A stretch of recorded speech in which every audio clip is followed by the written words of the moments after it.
Hello everyone and welcome to the 7th lecture of Digital Elevation Models and Applications. And in this lecture we are going to discuss about how to integrate digital elevation models with satellite data. One thing is common between these DEMs and satellite data, that both are raster, and therefore it is easy to integrate these two different types of rasters. And we have seen little differences which exist between DEM and satellite data, but while integrating them, these minor differences should not create much problem on this. So when we go for integration of satellite data, what basically integration here means that it involves combining data from different sources and provides user with a unified view of these data sets. So you know that digital elevation model and represents the elevations or terrain conditions, but the satellite data are representing only the surface part of it. So when we integrate these two, then we really get a 3D perspective view or a fly-through view, and other views we can achieve by integrating it, which we will be seeing some examples here. And the most common digital data of the shape of the Earth's surface is cell-based digital elevation models which we use. So it is not very easy to integrate, like for example a surface like tin, which is triangulated irregular network, but it is easy because, as I have mentioned, that satellite data and DEMs both are raster. And these satellites, which are geostationary and polar orbiting satellites, also provide raw radiance or data images which are highly useful for integration purposes. And GIS technology or many digital image processing tools also can allow us to integrate such data sets. So GIS also provides most appropriate platform to integrate spatial data sets, and rather than being completely new, GIS has evolved by linking a number of discrete technologies into a whole that is greater than the sum of its parts. So different technologies, if they are lying in isolation, cannot be used in an integrated manner, where GIS allows the integration. That is one of the biggest strength of GIS, that it allows the data to be integrated. And this platform which is available can also allow us to do the modeling, and which is otherwise not possible by other means. So one of the best example of this custom design GIS, which provide the 3D perspective view and fly-through view or data integration, that is digital elevation model and satellite data, is Google Earth. As you know that on Google Earth, the two basic kinds of data are being used. One is the what we see in the front is satellite images of different resolutions. When we zoom in, we get higher and higher spatial resolution satellite images. Otherwise, in the normal background, what we are getting is Landsat ETM images of about 30-meter resolutions. And in the background, which is the information which is coming about the elevation is coming from SRTM, DM of entire globe.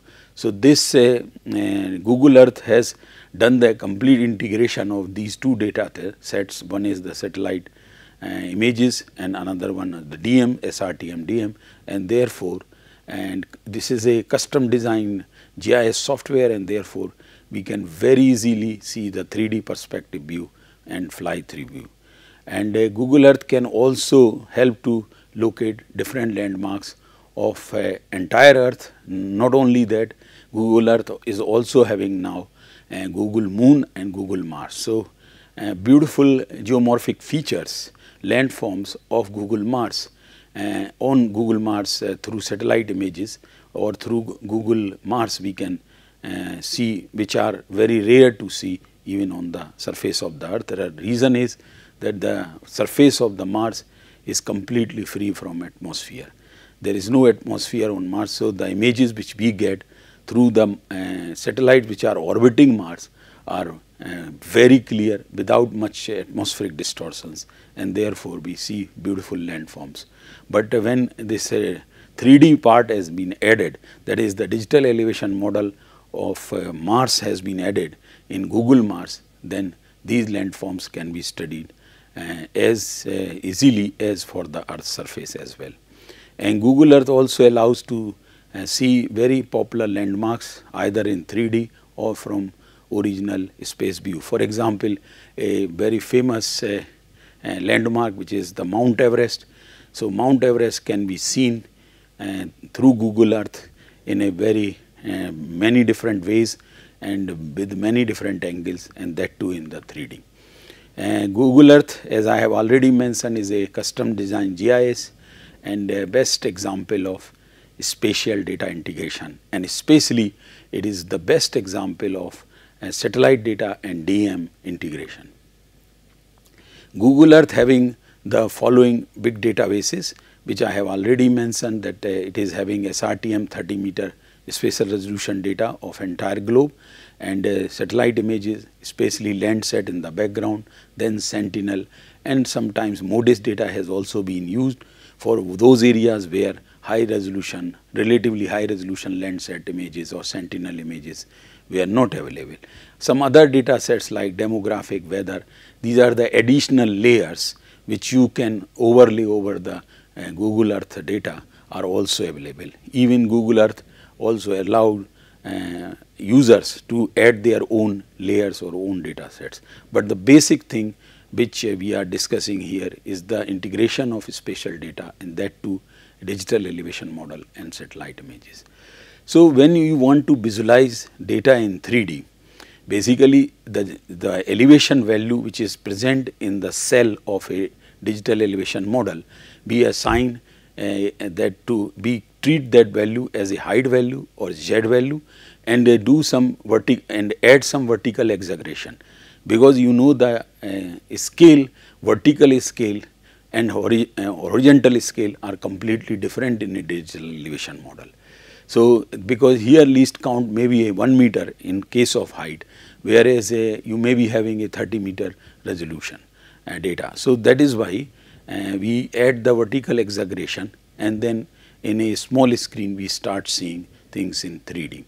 But when we overlay with or drap a satellite image over that, then really it becomes a 3D perspective view. Otherwise, it is a bare terrain surface which we see without satellite data in 3D. So, one of the major uses of DEMs for visualization of Earth's surface in 3D or any part of the Earth in 3D, and further GIS or some digital image processing tools will also allow to drap images or vector data over DEMs. But when we drap the images, then only it becomes a true 3D perspective view. And high quality 3D animations, flight simulations can also be created from multiple viewpoints. And these flight simulations are very useful sometimes, especially for defense purposes or training purposes for pilots. And it is a little older story when India had this Kargil bar, and during that time that terrain, we knew that the terrain is very difficult, and on war footings 3D perspective view of Kargil area were presented on GIS platforms to the pilots who were supposed to fly in that area, and then they were trained on the systems so that they are aware what kind of terrain difficulties they will encounter. So, these the 3D perspective view flight simulations can really help pilots to train themselves. And this is one example what we see here that can change these properties in a 3D, and this is what I was mentioning about the vertical exaggeration of a terrain. So, if you increase the vertical exaggeration, then you start seeing things in much more with much more height, and but one has to be very careful while increasing vertical exaggeration, because it should not give a wrong perception of the terrain conditions. So, it has to be judiciously chosen the vertical exaggeration, otherwise it may give a very wrong perception of the terrain conditions. And this is one example here, that in the background what we are seeing a digital elevation model, and top of this an image, satellite image has been draped here, and this product has been created on a ISRI product which is ArcScene 3D, and it is having a very high spatial resolution satellite image from Plagides of one 3D satellite image of having 0.5 meter, that 0.5 meter spatial resolution, and a digital elevation model at 1 meter resolution. So, depending on the requirements and availability of data sets, one can create such 3D products. And this is one example from Google Earth, which anyone can create for areas, but if areas are having a rugged terrain like Himalaya, then these 3D perspective view looks very good and convincing as well.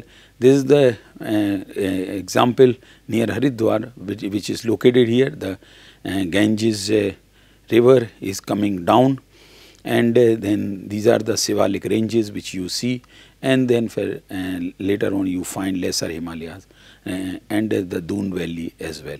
So, by looking such thing terrain in 3D with the satellite data, the interpretation becomes very easy. One can make a lot of interpretations about geology, about structural features, geomorphology, and many other things which may be required for different purposes. One more example here is the 3D perspective view of quartz reef of Bundelkhand region, which can be used for dam access. So, this is the quartz reef. It is very easy in a Google Earth to see. A river is just crossing this. If just from groundwater recharge point of view or water resources point of view, it is mentioned here that this ridge, after seeing in 3D perspective view, it is very easy to assess that if this area is plugged, then this can be used as a and then there will be an upstream, there will be a reservoir, and that can be used as a groundwater recharge structure.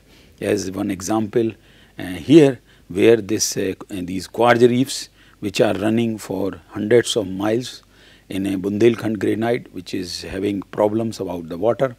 So, if this has been blocked and a dam has been created, and this is what the reservoir you are seeing in the upstream.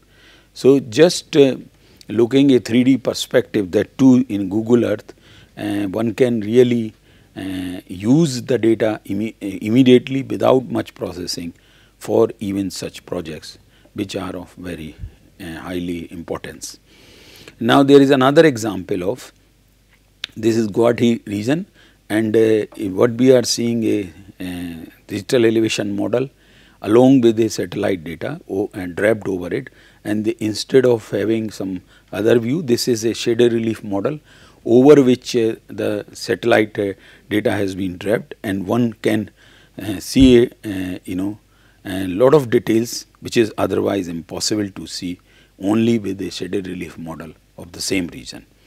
So, the input data are digital elevation model and the satellite images. Sometimes you can instead of directly using digital elevation model, you can create a product like shaded relief model, and then later on use as a satellite image as a draped image over it, and then you can see things in a much more better manner, depending on the area and at what resolution you are working and for what purpose one is working for. So, 3D perspective view or these views where you combine or integrate two different data sets in a little non-conventional way is also possible. Now, as I was mentioning about the Mount Everest, so this is very helpful for climbers to understand the terrain conditions before they start climbing such peaks, and what they can plan everything, and they can have a feeling of the terrain conditions, and they can even on this Google Earth one can rotate the views and all these 3D perspective, and they create a proper vertical exaggerated 3D perspective view, and can have a better training before they go or start climbing. So, this is one of the examples of data integration of digital elevation model as well as your satellite data.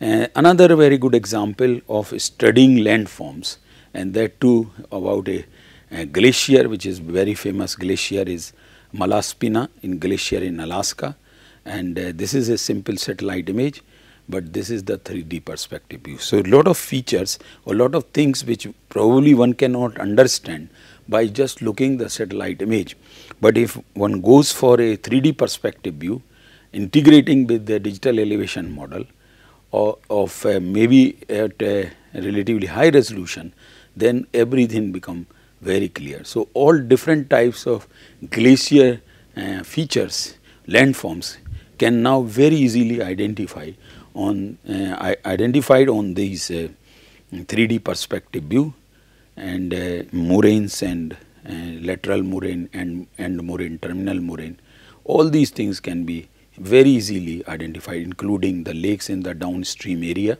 and the main glaciated part, crevasses, all those features can be identified quite easily once we integrate the data, digital elevation model and satellite imaging. There are some other applications where we can integrate, and this is one of the examples, because here if you see this image on the left side, which is our IRS 1D list 3 image, and in the center the image is having the Bhagirathi river, which is a tributary of Ganges, and what we perceive here that it is flowing on the ridge, and this is because of a phenomena which is called false topographic perception phenomena, and this happens because of the illumination angle and viewer's position and the satellite position. So, when this combination is there, that means when the the illumination is from southeast quadrant, basically in the morning hours, and viewer is always in the in the southern hemisphere, north is upward, and the satellite has taken image from nadir viewing, then we see this false topographic perception phenomena, or in short we call as FTPP, and the effect of this, that the one perceives ridges as valleys and vice versa, and this is what we are seeing in this particular image, that the Bhagirathi river seems to be flowing on the ridge. Geomorphologically or topographically it is not possible, but this is what one perceives in the images of hilly terrain. But employing this digital elevation model and then a product which is shaded relief model or hillshade of a opposite illumination angle, which is on the right side, as you can see that if we add 163 plus 180 degree, then it becomes 343.3 degree, and that means the illumination is now in the northwest direction, and once this is there, then the viewer and the illumination source are in opposite hemisphere, and then FTPP has gone. But this is just a shaded relief model. So, implying this shaded relief model with the some color transformation techniques in digital image processing, we can remove this FTPP from this satellite image as shown here, and this is what we are seeing, that now this Bhagirathi river has gone inside the valley. Instead, it was in this original image, it was seems to be flowing on the ridge because of effect of FTPP. So, implying this is another way of integrating your satellite data and digital elevation model. But digital elevation model, using that first opposite angle shaded relief model was created, and then through color transformation techniques, and then this FTPP has been removed very successfully. So, there are various such examples can be given about the integration of remote sensing data with digital image and digital elevation models. So, here one more example is here. This is simple digital elevation model. This is the shaded relief model, which is having opposite illuminations source as compared to the satellite image, and therefore, in the satellite image you are seeing river is flowing on the ridge. This is because of the effect of FTPP.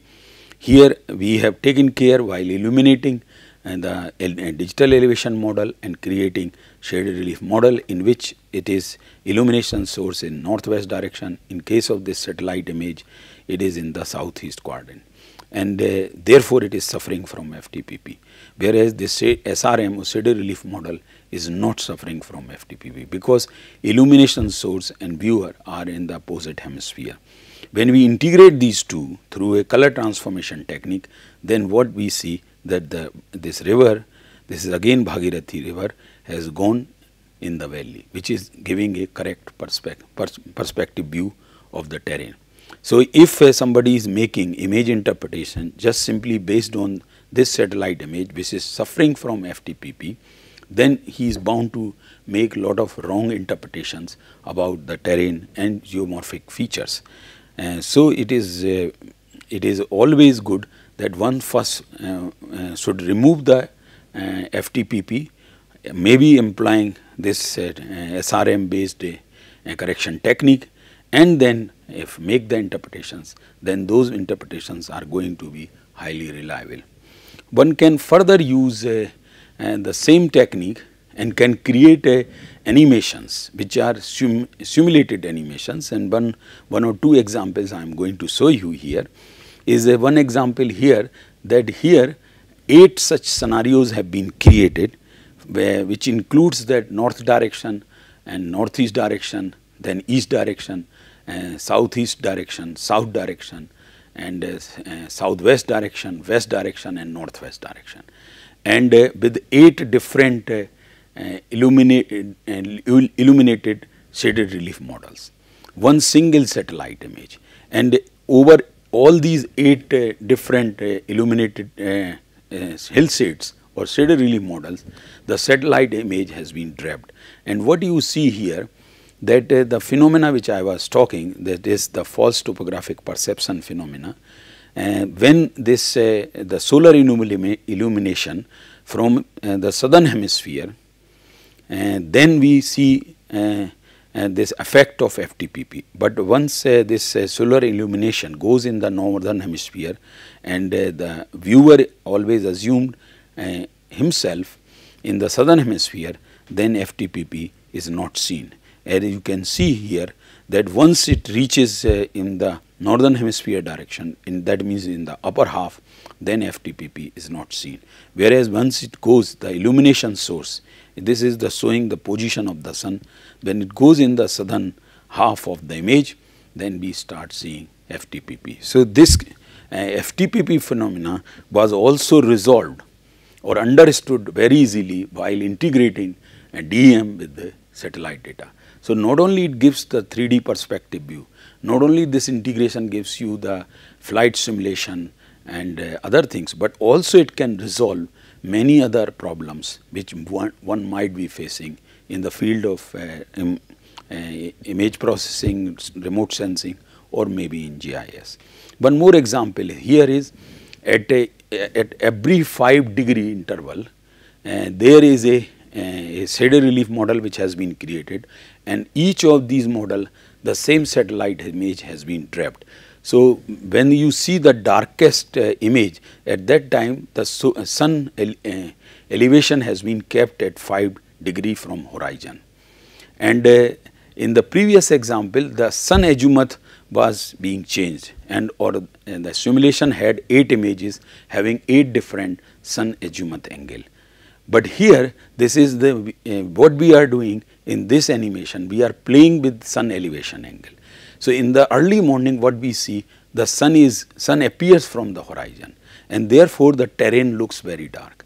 But when in the afternoon or in the noon, when sun goes about overhead, then we see the terrain very bright or fully having full light and minimum size of the shadows. This is what it is depicting. But at the same time, it also convey to us that in the morning hours, between say 9:30 to 10:30, when these sun synchronous satellites are taking images, generally the sun elevation angle is relatively low, and therefore we see large shadows, and these shadows are basically creating the effect of FTPP.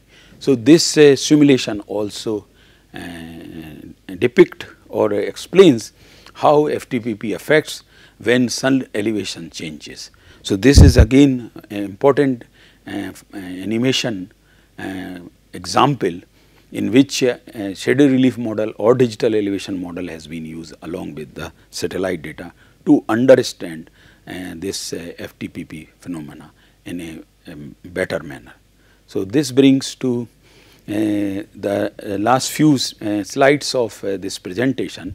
What are the advantages with integrating the DM with satellite images? As we have seen that it provides the 3D perspective view at desired scale and angle, and also removal of false topographic perception phenomena. I have demonstrated through many images and their integration with the DM and shadow relief model, and this DM and satellite images simulations are also possible with different sun azimuth angle, with different sun elevation angle. Basically, using digital elevation model, when we create a shadow relief model, then at our desired sun azimuth and elevation, we can create a shadow relief model, and that model we can integrate with satellite data to create new products, with otherwise impossible to create. So, that is the another advantage of integrating DM, and not directly, but creating a shadow relief model from DM and integrating with satellite images. And DM and satellite image animations are also possible here. So, this brings to the end of this presentation. Thank you very much.